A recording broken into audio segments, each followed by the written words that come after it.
Hello, everyone. Welcome back to the Coffee and Startups podcast. This is a place where we talk about the journey and insights from some of the leading entrepreneurs in the country. And our guest for today is Bala Parthasarathy. And I'm very, very humbled to have him with us today. Thank you, Bala, for showing up today. Thanks, Nivedan. My pleasure. So here's a quick introduction. He's a veteran entrepreneur with a stellar experience of building and leading profitable businesses. He's the CEO and co-founder of MoneyTap, India's first app-based credit line that provides flexible, affordable, and hassle-free credit to make millions of lives easier. His latest venture is Freo. It's India's first credit-based neo-banking startup, which is redefining how we do lending and banking forever. One interesting fact is that he started a company called Snapfish. It's about, I think, 2.5, 3 decades ago. And he started it from scratch and helped build it to $300 million in revenue as a profitable business spanning 22 countries and sold it to HP in 2005. And mind it, this is long before, very long before the term startups became a household name, right? So that's how long his experience and journey has spanned, and I'm really, really excited to have him today. Thank you so much, Bala, again for coming up. It really means a lot to me, and I think I have a lot of questions to ask you today to get your wisdom about how the entrepreneurial world works, and I'm excited to go on this little bit of conversational journey that we have today. Sure, Nivedan. Amazing. So, Bala, I think now you have millions of users already in MoneyTap and in Freo as well. Freo is a relatively newer venture than that. I want to understand from you, while I understand what personal credit is, but I think many people may not be familiar with it. So, it would be great if you could explain what Neo does, what MoneyTap does and what Freo does in your own terms, please. Sure. So first of all, so Freo is sort of an evolution of MoneyTap. It's the same company. So MoneyTap is one of the products, and Freo is sort of the next generation, where we take that product and a suite of other products and make it a new generation bank. So back in 2016 when we launched, so I've been very lucky in many ways. But in this venture, I've been lucky because I have two excellent co-founders, Anuj and Kunal. So when the three of us started, and I'll give you a little background of what the problem we were trying to Please. solve. And every entrepreneur, as every entrepreneur knows, you not only need to have a problem, but you need to solve it slightly differently, right? Something creative has to come. So the problem we were trying to solve, Nivedan, like you correctly pointed out, is notion of personal credit. Personal credit is something we all know about, even though it's kind of a fancy word. Um, Mm-hmm. Credit is basically the money you do not have, but you hope to have, right? Mm-hmm. Whether it's a paycheck that's going to come at the end of the month, but you run out of money on the 15th or the 20th of the month, or whether it's, hey, it's like suddenly, I need to pay a school fees. There's a medical emergency. There is, I need to do a trip, right? I will have the money, but I don't have the money right now. So think of it like a cash flow, right? So cash flows are never even. You get a bonus one time, during Diwali, you get, or end of the year, you get like, you get your salary at like at particular intervals, but your expenses don't exactly match the same frequency, right? So the expenses don't come in that order. And sometimes you might even have a saving, but you might have invested the saving, in the stock market or something else, or buy gold, or typically what most people in India do, or number of other things, and you don't necessarily want to like sell your gold to pay for your trip, right? Because that might not be a good idea to do that. So that's where credit comes in, and our insight was that when people need small amounts of credit, right? By small amounts, I mean anything from 2,000 rupees to a few lakhs, depending on who it is and what their needs are. And when they need the money, they need the money right now. Um, and typically, what happens is, especially for the smaller amounts of money, banks will not be the place which will give you the money, right? You cannot go to a bank and say, give me 20,000 rupees. They will just laugh you out of the bank, right? They're not structured to do that. They're structured to do big ticket items. You want to buy a car, you want to buy a house, right? Or you Yeah. want to take a large educational loan, you want to do an MBA, right? So banks are a good source because they have cheap capital. But because they're so paper-based and so bureaucratic, they're not structured to give small ticket items. And what we found out when we spoke to more than 1,000 people on the street, right? At various settings. And what we found is that people usually first go to their friends, right? Because your friends are like the one you feel most comfortable, right? Hey, by just give me some money, I'll Yeah. just pay you back. And that's what most people do, which is works, except that usually your friends are also the same economic structure as you are, right? So they might spot you for a little bit, but if you want, a slightly larger chunk of that, friends might Yeah. not, they might have their own, shortages. The next port of call is usually family. Now, in especially in this generation, family is still a little awkward, right? Because the relationships are there. Many people have good relationships. Many people don't, right? And asking Chacha for money is, Yeah. it's kind of a little embarrassing, right? You're asking a parent for money is, come on, you're making your own money. You don't want to go and ask them for money, but people do. What do you do if you don't have a choice? Yeah. And that's the problem we're trying to solve, right? To solve that embarrassment. And the innovation, Nivedan, is that what we launched is a line of credit. So people don't need a loan always, right? And loan is kind of like a dirty thing. I don't want a loan. But what I would like is I don't mind like a 1 lakh line of credit or a 50,000 or whatever. I don't want to pay interest because I'm not taking a loan, but it's kind of like an option value, right? Suddenly I wake up in the middle of the night, I want the money. Once you're approved, you click on a button and you take as little as you want. You don't need to take all the 50,000. Take 5,000, take 10,000. Pay it back in 2 months, pay it back in 3 months in EMI form, which is what everybody's used to EMI. And that was the innovation. Innovation is small amounts of money when you need it, pre-approved, right? And pay interest only on that. That product has really taken off. We've done more than $1 billion Wow. of credit disbursements on that. And built on top of that, we realized people have other needs. For example, we have a product called Freo, which is the same product except that it's a micro line. Like so we all use UPI, but when we want to use UPI, you have to immediately take the money from your bank balance, which you probably have. But at the end of the month, you get a statement which is like some 3,000 little pieces, like 20 rupees for chai, 10 I rupees was cigarette. trying to solve for this problem exactly yesterday. My dad was upset that why do you make so many UPI transactions? It makes his life difficult in terms of tax filing. Wow. Exactly. So what you want to do is download Freo Pay. So it Yeah. gives you like a credit card like feature. So there's no interest if you pay back in full. But you get approved for a small ticket, let's say 2,000 rupees or depending on your credit eligibility. But you pay one shot at the end of the month. Right. That's it. That's as simple as Got that. it.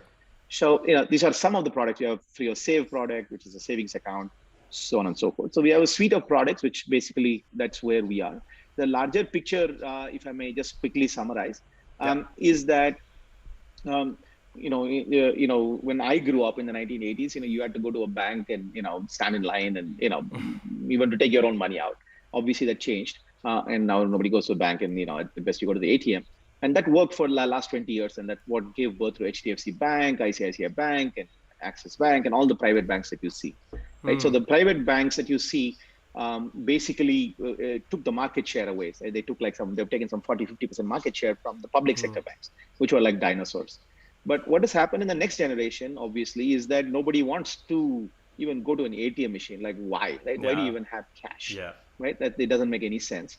And what you really want is like everything on an app, right? So the premise Freo and MoneyTap are built on a premise that if Swiggy can deliver food to you, right, in 30 minutes, We should be able to right, deliver money to you at least. instantly, correct? Instantly. So money is a digital product, Yeah. right? Yeah. So if somebody can give you hot food in 30 minutes, right, think of all the Wow. complexity that comes with it, right? So if you were to clock forward 10 years later, I strongly suspect the banks won't exist. They don't have any business to exist, right? They're just taking up real estate, honestly. Yeah. Yeah. Right. And we will be living in a digital world because money is digital, right?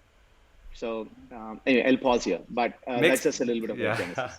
No, it makes perfect sense. I think you're talking specially about the shift that is happening from the generation you grew up in and then generation that I am growing up in, right? There's a Absolutely. significant difference in how our relationship with money is. We have certain expectations of how money should feel like and how convenient it should be. Everything's on a tap, and why I find it very absurd. For example, I literally find it uncomfortable filling a check. To me, it's like, why are we still on checks? And of course, my dad is very comfortable. He's Absolutely. afraid that his password is going to get stolen. Absolutely. And my daughters don't know what a check is. I mean, seriously, they've never Yeah. seen, they don't even know what it is. Oh, Like they what you're don't talking even know. about, right? Because Wow. they've never done it, right? They've literally Yeah. never had to use a check. Yeah. So, and just think like where the puck is going to be 5 years Yeah. later, 10 years later, Exactly. right? And as if you're an entrepreneur, that's where you need to skate towards, right? Not like, what was there to solve the problem of your dad or me or whoever else, right? Yeah. Those problems are yesterday's problems. Yeah, it makes sense. I mean, there was a time when my dad joked, "You still don't know how to fill a check," and I'm like, Mm. that the funny part is, you still are interested in filling checks when you don't have to, Exactly. It's like saying right? you don't know how to use a typewriter, right? Maybe, but Exactly. I don't think I need you. Yeah, no, it's very interesting that since money is a digital product and you have now all the possibility of playing with it and serving someone's needs sitting remotely, why do you need to kind of do any physical means whatsoever? There is a lot of bureaucracy, paperwork still. And does that necessarily mean that all the economics of running a neobank would any day be significantly different, or rather better than the economics of running a private bank today? Absolutely, with one caveat. So the economics of a bank today heavily relies on a regulatory license, right? So Right. basically, what RBI does is gives you a license. It's very hard to get a license, but once you get a license, essentially you are sitting on it, right? At that point, you are too big to fail. You would have not seen, you'd have heard of Punjab National Bank and Yes Bank. They're in Yeah. trouble, right? But basically, the regulator steps in and rescues them. Same thing as happened in the US, right? Citibank, everybody got rescued in the US because financial systems are considered too sacred to fail. Hmm. But it comes with a price. So the benefit that they get with the license is that essentially they get to print money in some ways, right? So they get to borrow money. So the way it works is Hmm. once you have a license, and I can get Nivedan and me and 10 other people to deposit money, the banks will take that and leverage it, right? Like up to 10x, like maybe higher than that. So essentially that's the free money, right? So essentially they'll take your money, right, and borrow like 10x of that, right, at a absurdly that's the bank repo interest rate. I'm kind of simplifying it for not exactly the thing, but broadly simplifying, they're borrowing the money from the central bank, and now instead of the 10 rupees that you and I deposited has suddenly become 100 rupees, right? Yeah. They lend the 100 rupees at like a much higher interest rate and they make the money. So remember, they pay a savings account on interest to you or FD, only you and me, only on the 10 rupees, right? So the interest rate on the remaining is much cheaper. So it's Wow. a very simple business model. Let's say that's the business model, right, for all the Wow. banks. There Yeah. are a few other business models like transaction charges and all that, which have come down now in India. So in the sense of the business model, that is still the business model, right? So it's, as MoneyTap or Freo or whoever else, we need to lend money to make money. But the banks have a competitive advantage because the cost of capital is much cheaper, and it's cheaper because they have a license, right? So what will happen, and it's bound to happen in the next few years, is that the licensing will open up, right? They have to do it carefully. So it's understandable that RBI doesn't want every Tom, Dick, and Harry to get a license, right? Then otherwise there'll be scams like in Hmm. every week, right? And the public will lose trust in the banking system. So there's a lot of logic to it. It's not like it's just they're being like bureaucratic. That's not true. But at the same time, the consumer needs pressure is very strong, right? So the fact that again, like we come back to you and I talked about, like when did the last time you walked into a bank building, right? Yeah. Probably like very long time ago, if any, right? Yeah. The chances that my daughters would walk into the bank building is like zero, right? They don't want to, right? They'll be dragged into it. So what is the point in having a building, right? If you have India is young and all this population for the next 10 years, nobody's going to walk into a building. What are you going to do with a building, right? And all the people sitting in there. So this has to change, right? The pressure will change, the dynamics, all of this. It's a matter of time. So the thing will evolve. Some kind of licensing will evolve.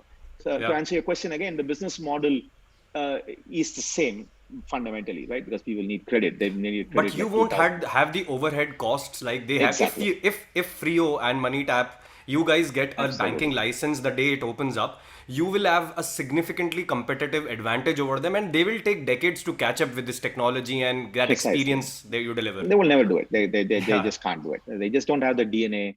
Yeah. Yeah, people used to ask me when I started, like, what about this bank doing it? And I'm like, look, if I cannot as an entrepreneur beat a bank, right, I should be hang my head Wow. in shame and like not start a business, right? Like, I mean, you have Wow. to you have to somewhere you have to be creative. To your point of if you are not creative, you shouldn't be starting a So business. so banks are the Goliath in your business. Absolutely, all the time. No, that's amazing. I think, yeah, that's a very and I wouldn't even call it optimism. Like to have that confidence to say I should be at least able to beat a bank. They're a dinosaur. Yeah. Absolutely. No, amazing. So I think you've explained very beautifully what personal credit line is, what are the needs that it serves for people, and then again what a neo bank is. Do you think with time you would have this entire generation be so dependent on neobank that they will literally, like your daughters, genuinely forget and probably laugh at the banking system so much? It's this is where it's clearly headed, or will the traditional banks play a significant role in some other format?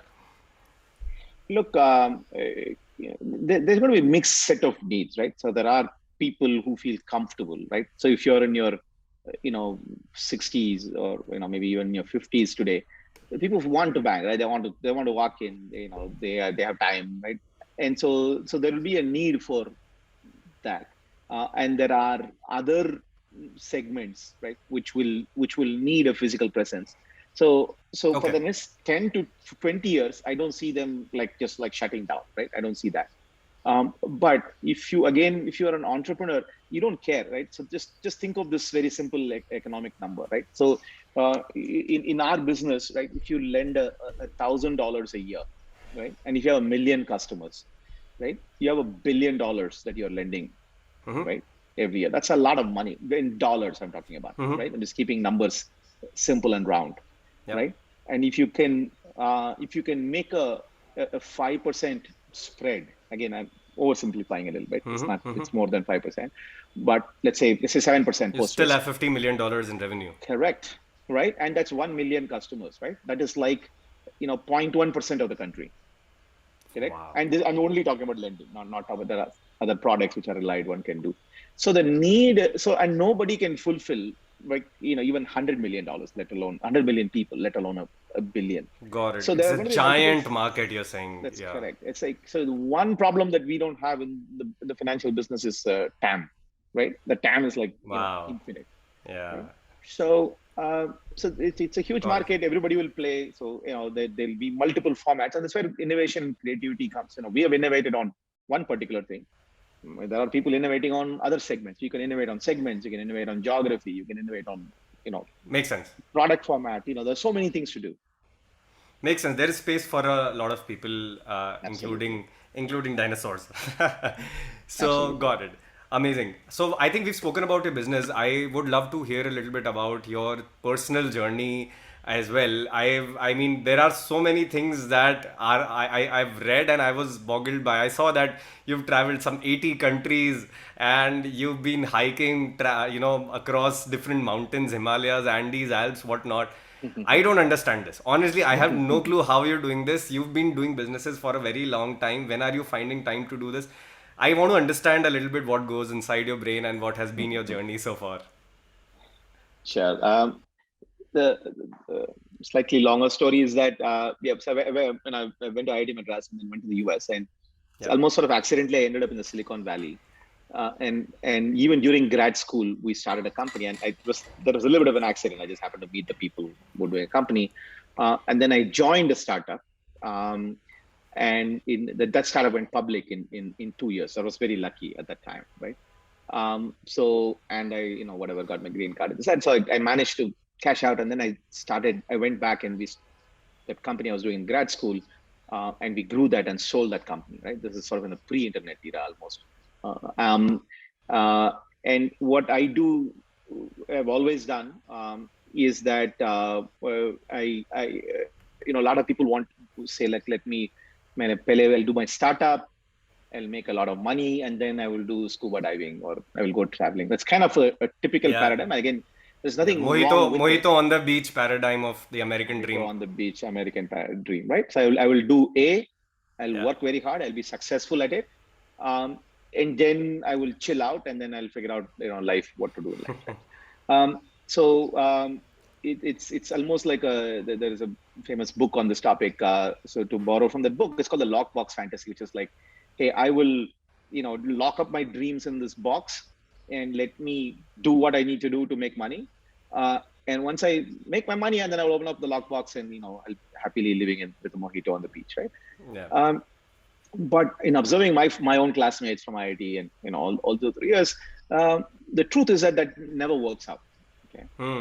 And the reason it doesn't, there's a good reason why it doesn't work out. Because when you're doing a startup or when you want to make money and you want to make, lots of millions of dollars or whatever, the process is so hard, right? Making money is not easy. I mean, you can get a job and make money, but if you want to start a business and make money in that, my God, it's hard, right? And anybody who's tried it will know that what I'm talking about.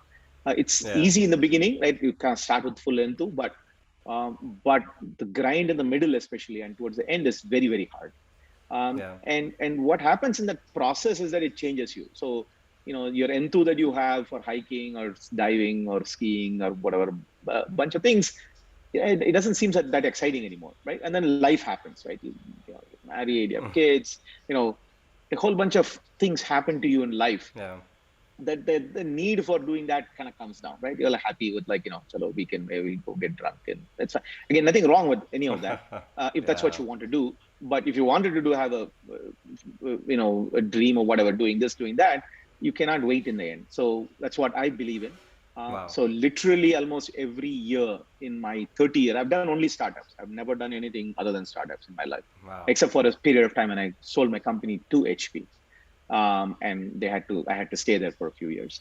I've taken at least 6 weeks off, right? No matter what, hell or high water. Every year. And I had to do what I had to do. It's very hard. Obviously, you need to have very good co-founders to be able to pull it off. But that's kind of my personal rule. And that's what I've done. And it's been enriching, to say the least. Sounds like all these 6 weeks you've traveled a lot. Your idea of taking off was travel. Is that correct? Travel is a big part. I've also taken breaks between startups. I've done many startups. Right. I started my first company, sold it off. Started a second company, shut it down because it didn't go well. Started Snapfish, sold it off. Started work for Nandan at Aadhaar. I spent 2 years back in Aadhaar. And then I started a fund called Prime Ventures. Prime is the largest seed fund right now, along with one of my co-founders from Snapfish. And that has done extremely well. And then, I've done MoneyTap Freo. And by the way, now I've just handed over the CEO position to one of my co-founders, and I'm more of a chairman of the company. But during all these transitions as well, I usually take a few months off. One time I took a year off, and I traveled. Amazing. So is that something? I mean, you spent all these years. You've built companies. You've sold them. You said one or two of them didn't work out as well. But this has been a long stretch. We're talking about what, 30 years now? Yep. So these 30 years, you've been through this entrepreneurial journey in some ways over and over again, and in some ways very uniquely different, right? And yes, it's a very hard grind. Why would you choose to do the hard thing constantly? I want to understand that. And these 6 week and 1 year once in a while breaks, I am sure is not enough to kind of really, maybe it recharges you, but it probably is not enough, is how it seems to me as an outsider. What keeps you going? What drives you here? I think it's what you mentioned, Nivedan. That's very astute in the beginning of the conversation. Is that if you are fundamentally optimistic, right? And it's it's not only you or me saying it. There are enough studies to prove that optimistic people are actually better off. They get hurt more, right? Because it's not the world doesn't operate, but in general it's a better way of life. So, but you're fundamentally optimistic and you're creative, right? Then, especially if you want to be creative, there is nothing more creative than doing a startup, right? So these two eventually they're very important parameters, right? And these two sort of drive you back into starting something all the time, right? Even Aadhaar, when I joined, again, I played a small part. There were great people in Nandan and great people there, but it was like a startup, right? So you always gravitate towards sort of very early stage, chaotic, Yeah. uncertainty, risk, right? It's kind of like a magnet, because creativity always happens when there's When uncertainty. there When is everything is chaos. Yeah. and there is chaos. When everything is set, all the problems are solved, right? And you're just a cog in the wheel. Yeah. Honestly, you don't need to be Yeah. creative. You just need to go and do something. Amazing. No, I think that makes sense. Yeah, you kind of picked out what I had mentioned before this call. And just for the context for people watching, I was just mentioning this to Bala before the call when I was giving him my introduction, that I do this podcast because I want to surround myself with more optimistic and creative people. That is something that I noticed. And entrepreneurs happen to be the epitome of these two traits. So, Absolutely. yeah, this is in context to that. Great. So I want to pick your brains a little bit on what's happening in the startup ecosystem right now. We've had a tremendous boom. Like it's been a bull market with overly optimistic outlook on whether it be stocks or whether it be the startup ecosystem in itself. We've got unicorns being minted almost every week since the last year. So it's a very drastic turn from where we were headed to sudden uncertainties in the market, the global scenario happening, whether it be China and COVID, whether it be the Russia Ukraine war. Many outside things are happening. It's chaos right now to understand why the market has become so, tumultuous in some ways, right? So, what are your thoughts about the startup ecosystem in India right now? Why is it happening? And what should startups and investors kind of look at? Um, so I've been through this, seen this movie before, at least two to three times. Yeah, three cycles. Yeah, absolutely. Three cycles I've seen. Um, so first of all, this is normal, right? Okay. Um, so generally, capitalism works that way, right? It's one of those things where you think, like, if everything is awesome, you get like drunk, and then you drink too much, and then there's like a hangover, Mm, right? mm. And that's kind of how and then everything looks negative, right? And whatever you thought yesterday was great, today looks like shit, right? It's just like, and this is true for entrepreneurs, but especially true for investors, right? Because investors never are stable. They're like manic, right? They're either manically positive or manically Yeah. negative, right? Um, it's never ever they're very stable, um, and and at a macro level, I'll double click on this a little bit, but at a macro level, if you're an entrepreneur, this is definitely the best time to start something. Like, I know it sounds kind of Mm, odd to say that, mm. but the best companies are always created in the bust time. Wow. There are good companies that get created in the boom time as well, but they usually require a set of skills, like salesman skills from an entrepreneur, but you might or might not have, right? So if you are one of those sweet talkers who are very high profile, etc., you're able to talk entrepreneur, investors into raising a lot of money. You raise a lot of money, at least in the boom time. Mm, But if you want to actually build a business, right, and do something that people want, now is the good time, right, to start a business. So this is very normal, and fundamentally, I don't see anything like bad about the fundamental mm, market at all. So whatever was true 8 months ago about India, Indian economy, Indian future are even more true now, right? Because the fundamentals of our business, our market, the need, like in fintech, I spoke about billion people, right? It's not like yeah. all of them have said, you know what, I don't think I need anything digital. Like, no, it's fine. I'm fine with the existing banks. And this is true in other segments, right? I'm fine with, now that everything is over, I don't think I'm going to go use my phone anymore. I don't think anybody's saying that, Yeah. right? I don't think anybody will say that. So yes, there are some areas, ed tech, for example, where people, COVID obviously prevented people from doing physical stuff, and they've completely switched digital. Now they're kind of balancing a little bit. But fundamentally, they're used to digital, and nobody's denying that. Digital is here in every domain: education, finance, health, whatever. Okay, so good news, the fundamentals are there. Even better news is that when everybody is looking down, right, fewer entrepreneurs will get started, right? Because those guys who Mm, just are like want to be a unicorn, right? Who doesn't want to be a unicorn? Everybody wants to be a unicorn, right? So your goal is to be a unicorn, right? That's not a good goal, right? Your goal is to build something, and of course that you want that thing to be a unicorn, right? But if you want to build something creatively, solve a problem, and make some money, right? If you just take that as your goal, and of course you want to maximize your valuation, then I think this is a good time. If you are a guy who just want to make a unicorn, you probably won't start something. You'll probably say, "Man, market is low, choro, let me stick to my job, and I'll come back and visit it 1 year later." Which, by the way, there's nothing right or wrong about it. I'm just saying that the field will be thinner right now. Got it. So it's a good time to get started. How to raise money, investment, that's a different story. Got it. So you've seen this cycle multiple times. The boom is always a mania. The bust is always a mania. The frenzy you're saying is a little too. It is probably a bit of overreaction. But the cycle is normal, right? Absolutely. And for people who are starting their businesses out of a bit more sincerity at the fundamentals, should never worry about it. Absolutely. In fact, they should like jump in. Amazing. Yeah, even better. Got it.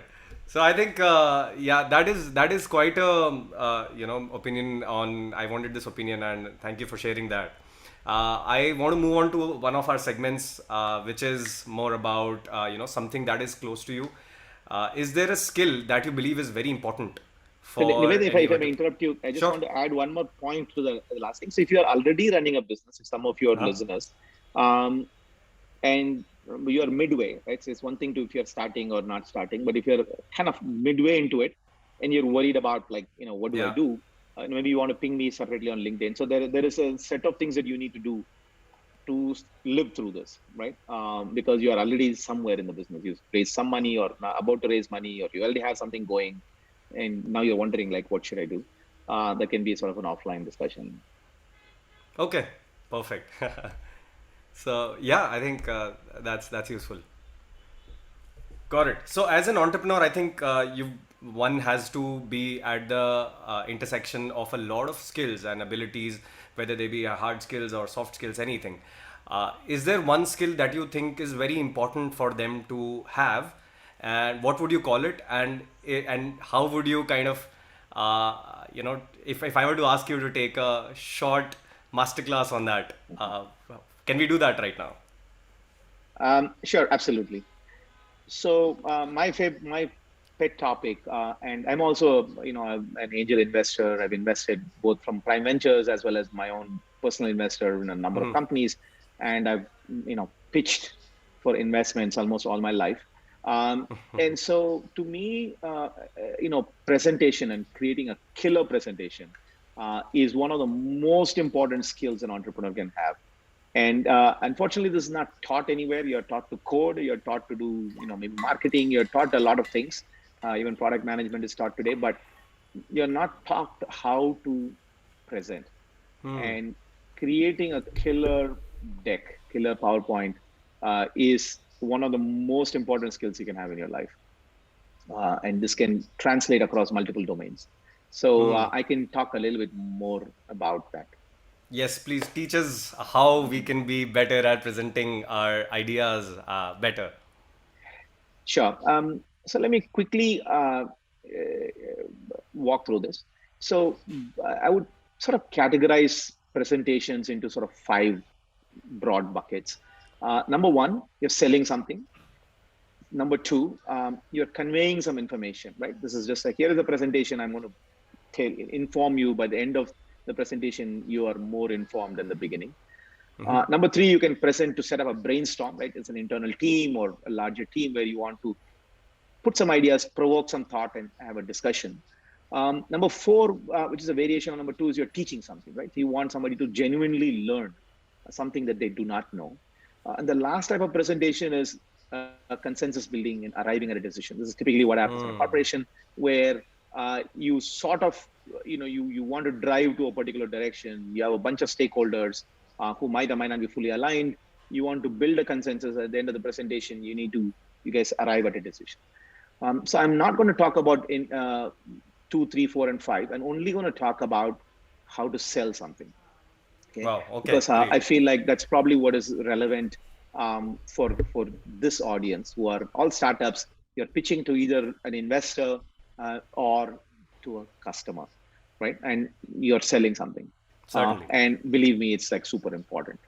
So, so, so if I were to focus on sort of the number one, um, the first thing I would do, and this is 99% of the people I've seen present, and I've been through probably tens of thousands of presentations, is that they don't do the basics. Okay, and this is very easy to do. So number one thing I would suggest everybody to do is to do the stage management, right? So first of all, you need to set up, right? Setting up, understanding the time, like how long do you have for the presentation? This is very basic stuff, right? You should need to do research on the audience. So Nivedan, before you came in, you did research on me, right? You knew I traveled, I speak languages, I have been to so many countries, so on and so forth. And that's a super important thing to do, right? It's not very hard. It takes like 10 minutes and to go on Google or LinkedIn and find out all this information. And almost anybody who you present to probably has a footprint.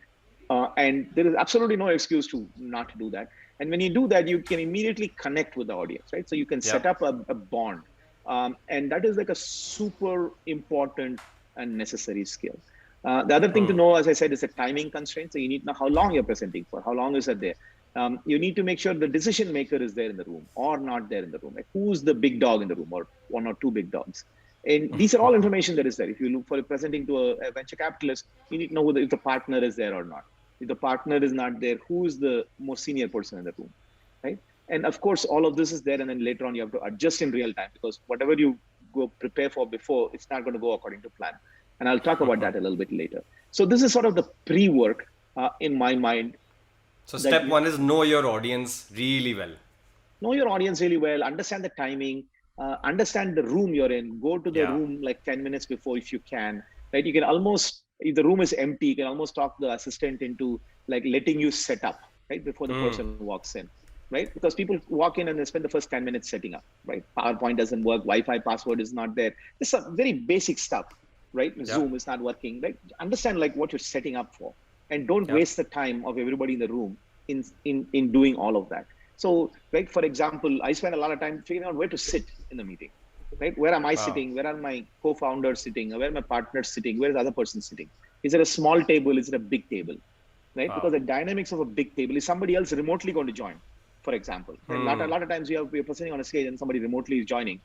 And if you're sitting, if there's a camera there, which is usually attached to the TV, if you're sitting at the end of the room, they can't see you, right? And usually that person might be a decision maker, right? So anyway, so just put some thought into all of this, right? And make sure you can do this. And this is very easy to do. This is true for all types of presentations, by the way, right? Yeah. Just present yourself well. So this is before even the content I'm talking about.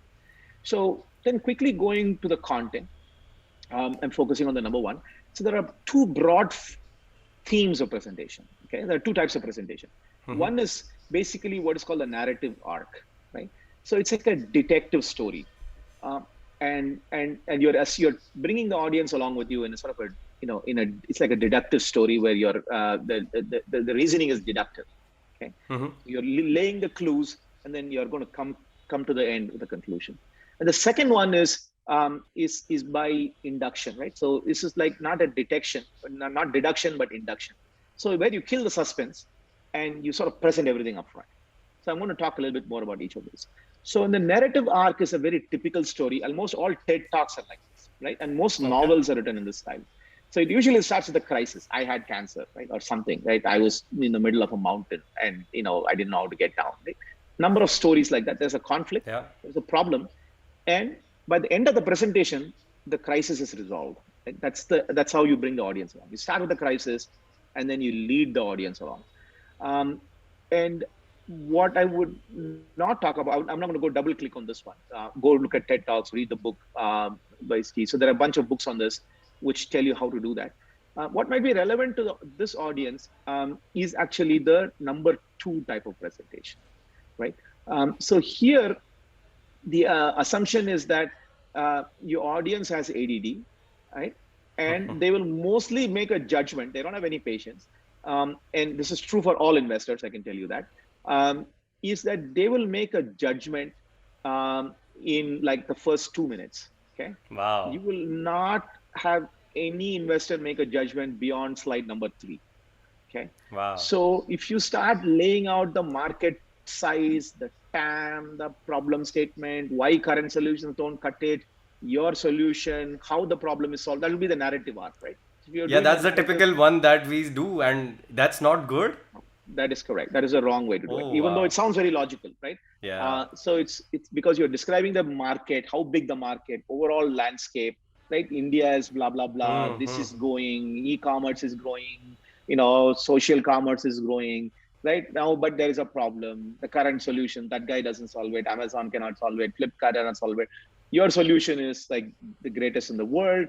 And now how you're solving this, then you show the proof of how the solution works, right? And Yeah. then Yeah. how you're going to become $100 million of revenue and you're going to become a unicorn, right? That's kind of like a Yeah. normal way Yeah. to do it, Yeah. but it's the wrong way to do it. And the Wow. reason is that assumes that the other audience subscribe to the deductive thinking process. That's Yeah. a detective story. What most people do is they don't do that, like think like that. Okay, so they actually form a conclusion up front, and then the rest of the story is about confirmation bias, Hi. Right. right? So what you need to do is that you put out one slider, maximum two, which tells them everything. Okay, so there's a little bit of the problem statement, but in one slide, right? Solution, the traction, right? And one liner on your glorious future. Then you go through the details. And now you double click, right? But the traction is usually the most important part. Like even if it's a little bit, right? I've gotten 1,000 customers in 10 days, right? Whatever that be, right? If you have more longer track record, some sharp curve going up to the right, right? That shows that your solution works. So solution, traction, and then So basically in a one or two slides, you talk about everything, right? You talk about briefly touch on the problem, because the truth okay. is that every investor, right, and if you're even for a customer, knows what the problem is, correct? Hmm. Hmm. You're unlikely that you're inventing a problem that they do not know about. Got it. Okay, and if you are doing that, that's a much harder sell, by the way, right? If you're telling them a problem that actually they have no idea about, right? Ah. That's almost like an uninvestable business, because nobody will want to take that kind of risk, Yeah. right? So if it's a customer, obviously they know the problem because they're the customer, right? That's why you're in the meeting. If they're a investor, they've seen like 1,000 presentations like you before, right? So they broadly know if you're doing e-commerce, if you're doing whatever you're doing, some SaaS product, whatever you're doing, they know the problem. Okay, so you don't need to tell them to repeat the problem to Got them, it. right? You can quickly tell them what your solution is, because they also seen solutions, because you are the 10th guy, right? Even in your own narrow domain, who's pitching this your pitch. So they've seen 5 other solutions, they've not seen yours, right? So all you need to do is, because they Got are it. very smart and impatient people, right? So all you need to do is tease them a little bit, right? You just show Got a it. little bit of leg, right? A little bit of things. I'm going to come to that. I'm going to go into details, right? And then quickly say this is working, right? Because that is very hard Yeah. to argue, right? It's working, right? That's how you bias people, saying that Wow. this guy's got something that works. Yes, I've seen this problem before. Looks like they have an innovative solution, which I might or might not believe in, but somebody's believing in it and buying it or Yeah. using it. Now Correct? they can move on beyond their initial perception and judgment That is correct. So easier. now they have a framework to work with. Now they're curious. Okay? Yeah. It's very Yeah. counterintuitive what I'm saying. But almost if you Yeah. think about it, we all are highly opinionated. We all have an opinion, right? Hmm. Even you can if I can throw a brand new anything at you, right? You will probably have some preconceived notion of this good, bad, like it, don't like it, right? Very early on.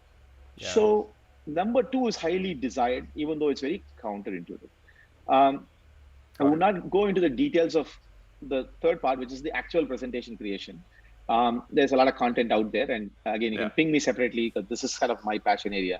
But I'll just tell you a few do not do's Okay. in the interest of time. Do not be wordy, right? Do not expect a presentation, an audience to read off your slides.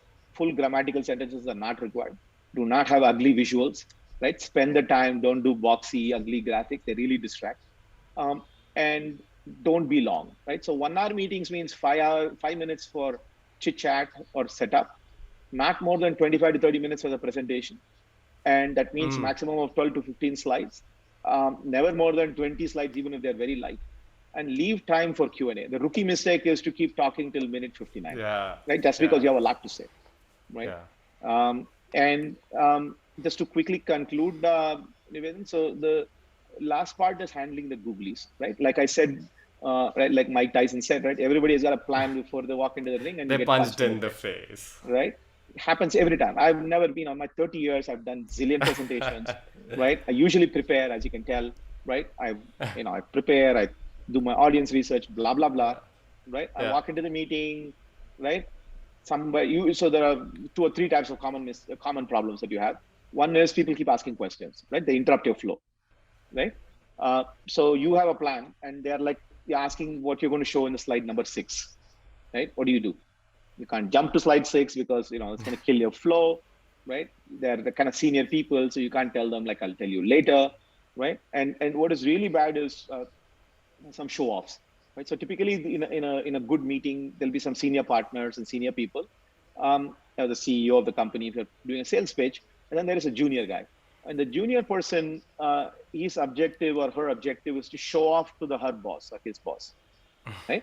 So they are like using you, right? Like, whatever, time is low. What about this competition? It's like always a standard worst question you can get. That your competition is doing much better than you. It has been done before. Like, what's the big deal? Because competition question always puts you on the defense. There is no way to answer a question, right? Without either like, putting down your competition and making you look like you're, sort of So is there a arrogant. is there a code to crack these kinds of I can googlies? let me come to that. So it's tricky. The other type of googly is like people who are distracted, right? The senior person Yeah. suddenly gets a call, like you're in the middle of your best slide, right? And the person is getting a call. Like, what do you do, right? Other people are there. You can continue, you can stop, right? So, Yeah. and there are other ones, like for example, you prepared for your demo, it never works. Demos usually don't work, right? Like right at that time, like 70% of demos don't work or don't work according to plan. So these are some of the googlies. They're normal. So what is important is to not get flustered. And usually the other people also know, right? Especially there are good people on the other side of the team. They understand. They're far more forgiving than you are.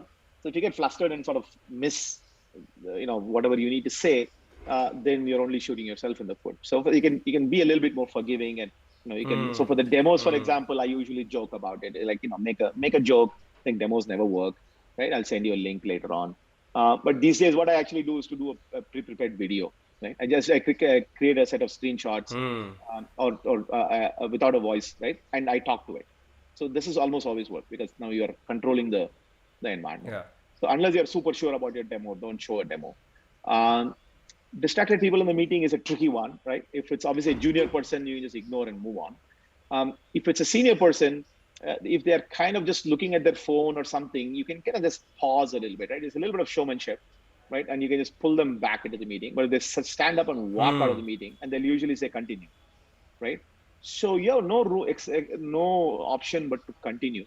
But what you can do is to if they walk back into the meeting, you say, hey, Give them a Rohit, I'm read. sorry you missed this. I just want to show you this one slide, right?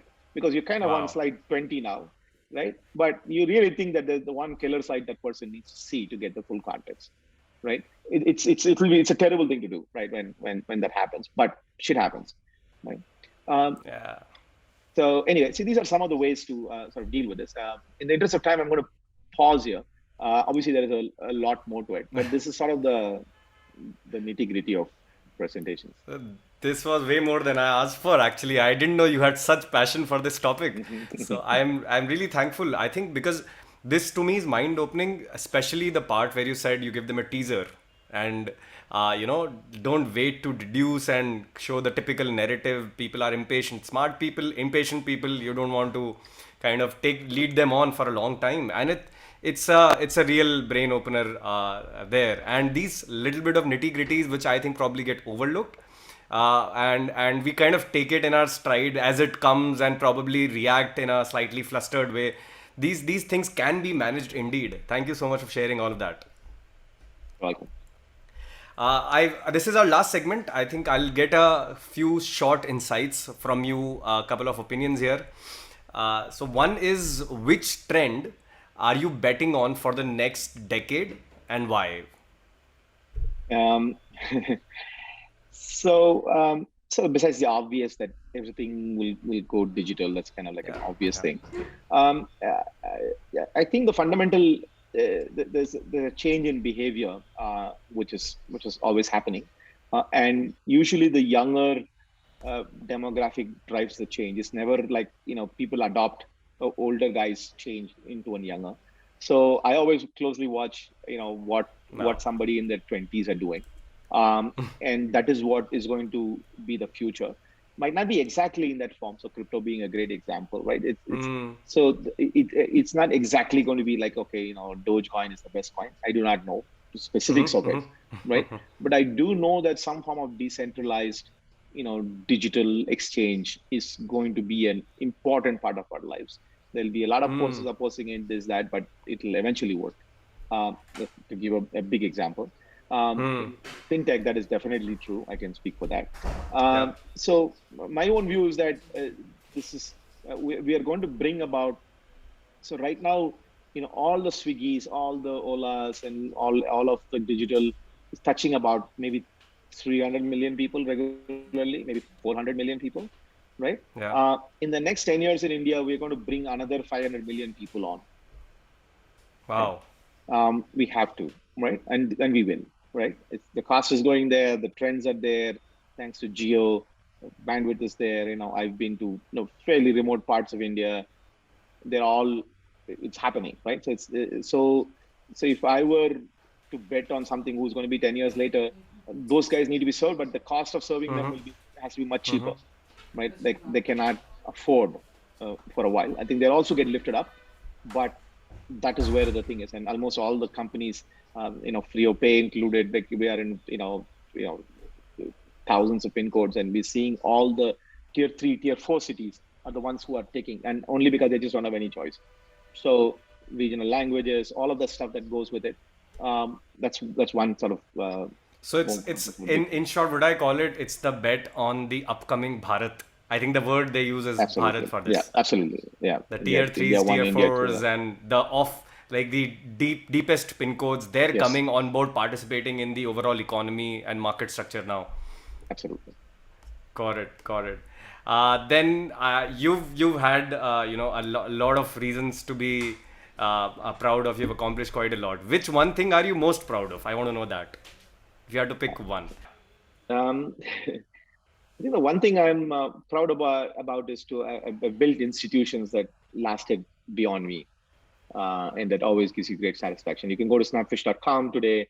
The .com, one of the very few .coms from the year 2000 which exist today. The domains don't exist. Wow. You can still go to snapfish.com, and there's it's still doing a bunch of things, generating revenue, and it's got 150 million users now.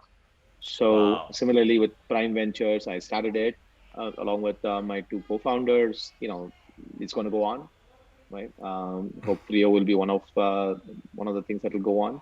So to start something and have it sort of live beyond you is a great source of satisfaction and pride. Got it. Amazing. And just the opposite of it, you must have had several failures as well along this journey. Sure. No chance you've escaped them. So, No, no, which, absolutely. which failure of yours, what do you think was hardest for you and took you some time to recover? It's probably the startup that I had to shut down. Um, yeah, so maybe let me just take 2 minutes and summarize what happened Sure. and why I'm particularly ashamed of it. So generally, if one shouldn't be ashamed of failing in a startup, right? Then if you are ashamed of failing in a startup, you should not be starting a company, right? Because failure is a part of startup. But as long as you sort of fail for the non for the right reasons in some way, right? Market didn't take, there was a COVID, whatever, there's a storm, venture capitalists didn't give you money.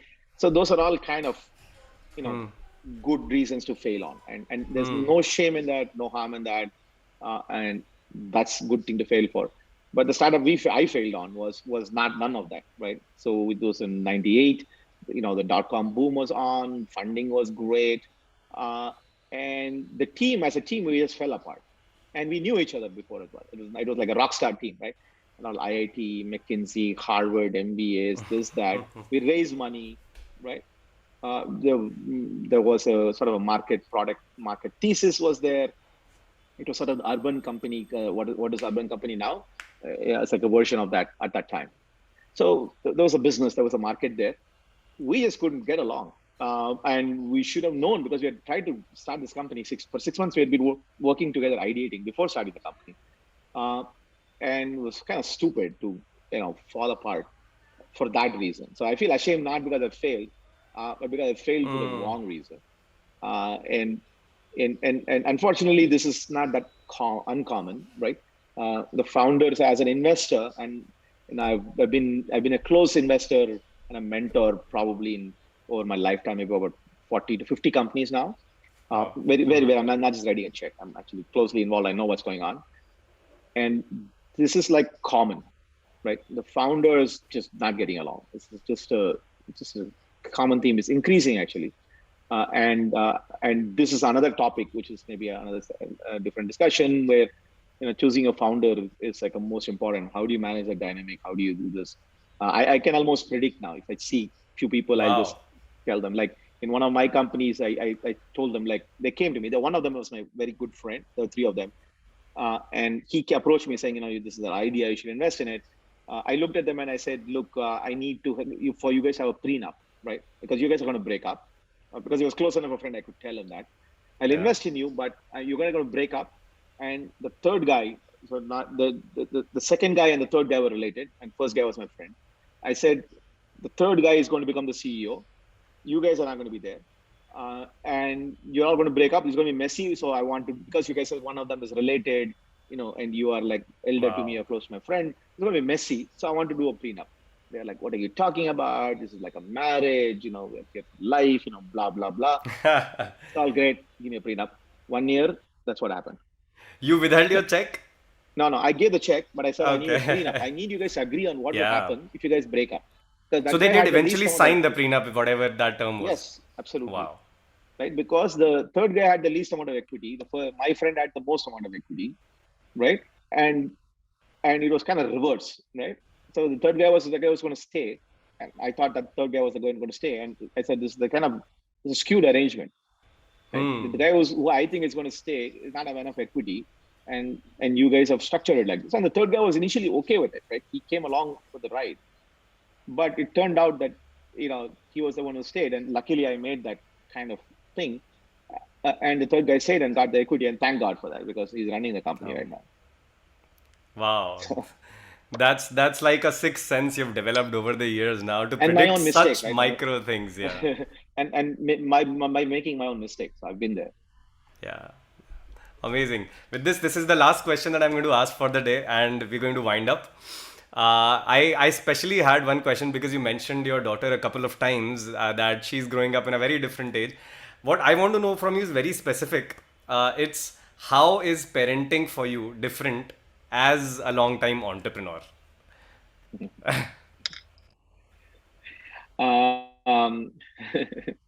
think they're different muscles. Uh, and personally, if you ask me what I'm personally proud of more than starting companies and all, is actually having Uh-huh. great kids. And like I thoroughly enjoyed my tenure as a parent, far more than I've enjoyed my any of my startups. They're very different muscles, and which is almost opposite in some ways, because when you're an entrepreneur, you go fast, right? You see a problem, you try to solve it, right? You get, you have to be very impatient as an entrepreneur. You have to go for, you have to have a strong point of view to take other people's opinion, but you need to drive to a conviction. Otherwise, you'll lose your way, right? It's not like a corporate job where everything's always about building consensus. It's like, no, this is what I believe in, right or wrong. I might be wrong, but I'm going to go for it, right? So it's a very important thing, right? You can't just be dilly dallying, and as an entrepreneur, everything is unknown, so you don't know what's going to be, right? You need to take your guess, and at least you have to believe in your guess. So those are the skills that are muscles that are required. As a parent, sorry, it's opposite, right? Because all your kids have their own ideas, their own opinions, and you are really, you're there to make sure, of course, they don't, if they don't fall very hard. You need to be encourage them, but if you start saying this is the way, right, and you go this way, 99% of the time they'll rebel and go the opposite way. They clearly So don't report to you. they absolutely do not report to me. So the skills required to, even if you think that you want to go nudge them in a particular direction, it has a very broad. It cannot be like this.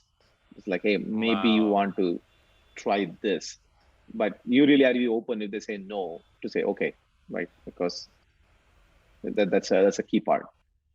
They have to find their Wow. own way. So So yeah, it, you it's kind very of you kind of more had like being to. an investor actually. So being a parent and being an investor are much more similar because you have to have a lot of Oh, patience, right? You have to really shoot for the long term. And at best, an investor, besides writing a check, can sort of broadly be there for you and be a sounding board and sort of steer you in a wow. direction. But uh, That's amazing. I think, yeah, the fact that you've got to switch from one muscle memory to building another completely. And if you accidentally instinctually act out of that muscle memory of how you run a company, that just doesn't work out very well. So yeah, that's very interesting to bring out that contrast, especially in context of entrepreneurship. So thank you so much for this. I mean, these sound like I am very lucky to have received a lot of this wisdom and insights from you. So thank you so much from me personally. And I'm sure whoever is watching this, they are going to find a lot of value in it too. thanks, Nivedan. My pleasure. Thank you, Bala. Yeah, I loved having this conversation. Thank you again. Bye, bye, Bala. Thanks. Bye.